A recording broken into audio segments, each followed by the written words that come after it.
Hi, welcome back to our Magnolia and Soraya farms. Everything's looking great on the home with our drywall stage being wrapped up. Drywall stage typically takes about a week to 2 weeks, depending on the size of the home, and it consists of a few different steps. Let's check them out.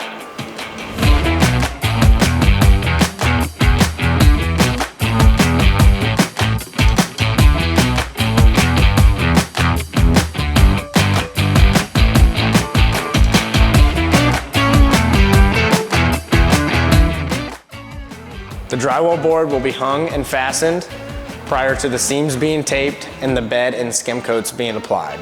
The skim coat will be sanded, which will give us that level 5 finish throughout the home.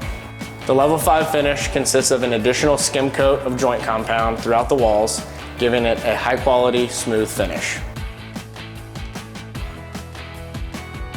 The ceilings in this home are finished with a stomped, knockdown texture, which gives the ceilings some character.